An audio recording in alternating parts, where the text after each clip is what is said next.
2026 সাল বাংলাদেশের ইতিহাসে একটি নতুন অধ্যায় লেখা হলো। প্রথমবারের মতো বাংলাদেশ প্রবেশ করলো পারমাণবিক শক্তির যুগে। পাবনার মাটিতে দাঁড়িয়ে আছে রূপপুর পারমাণবিক বিদ্যুৎ কেন্দ্র, আজ দেশের অন্যতম বড় অর্জন। এটি শুধু একটি বিদ্যুৎ কেন্দ্র নয়, এটি একটি স্বপ্ন, একটি সাহসী সিদ্ধান্ত, একটি উন্নত বাংলাদেশের প্রতিচ্ছবি। কিন্তু প্রশ্ন হলো, এই বিশাল প্রকল্প বাংলাদেশের জন্য কতটা উপকারী আর কতটা ঝুঁকিপূর্ণ? চলুন ধাপে ধাপে জেনে নেওয়া যাক। পৃথিবীর অজানা গল্প, লুকানো সত্য, সবকিছু জানতে সাথে থাকুন ওয়ার্ল্ড স্টোরিজ বাংলার সাথে। সত্যের খোঁজে আমাদের সাথে থাকতে এখনই চ্যানেলটি সাবস্ক্রাইব করুন।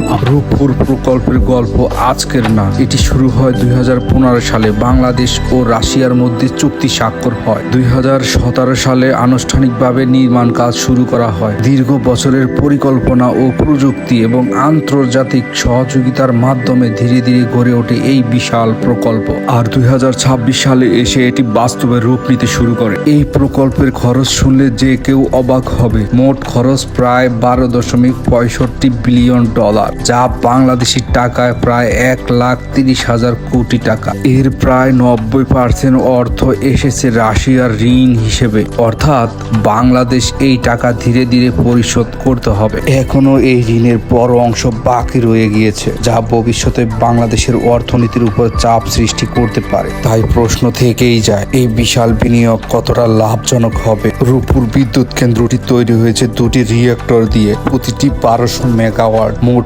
উৎপাদন 2400 মেগাওয়াট। এটি একাই দেশের প্রায় 10% বিদ্যুৎ সরবরাহ করতে পারবে। 2026 সালে আংশিক উৎপাদন করবে এবং 2027 সালে পূর্ণ উৎপাদন শুরু হবে। অর্থাৎ বাংলাদেশের বিদ্যুৎ খাতে এটি একটি বড় পরিবর্তন আনতে যাচ্ছে। আপনাদের মনে প্রশ্ন আসতেই পারে, এই পারমাণবিক বিদ্যুৎ আসলে কিভাবে তৈরি হয়? আসুন জানি বিস্তারিত। ইউরেনিয়াম নামের একটি জ্বালানি ব্যবহার করা হয়। যখন এটি ভাঙে তখন প্রচুর তাপ উৎপন্ন হয়। এই তাপে পানি বাষ্পে পরিণত হয়, বাষ্প টারবাইন ঘুরায়, আর সেই টারবাইন থেকেই তৈরি হয় বিদ্যুৎ। সহজভাবে যদি বলি, ছোট পরমাণু থেকে বিশাল শক্তি।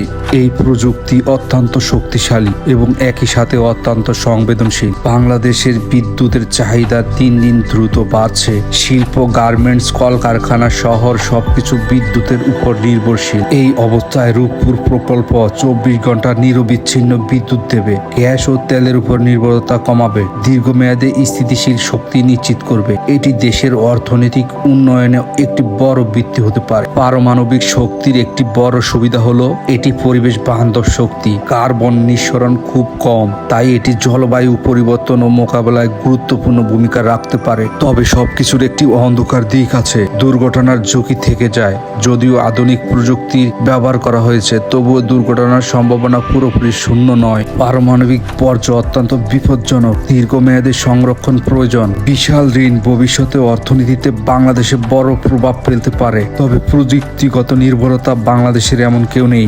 বিদেশি প্রযুক্তির উপর নির্ভরশীলতা রয়েছে। রূপপুর পারমাণবিক বিদ্যুৎ কেন্দ্র এটি বাংলাদেশের জন্য এক নতুন মাইল ফলক। এটি দেশের উন্নয়নের প্রতীক। এটি শক্তিশালী ভবিষ্যতের একটি স্বপ্ন, কিন্তু একই সাথে এটি একটি বড় দায়িত্ব।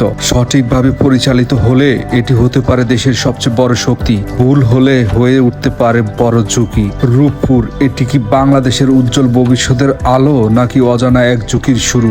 সিদ্ধান্ত আপনার। আজকের ভিডিও এ পর্যন্তই। দেখা হবে পরবর্তী ভিডিওতে। ভিডিওটি যদি ভালো লেগে থাকে চ্যানেলটি এখনই সাবস্ক্রাইব করুন।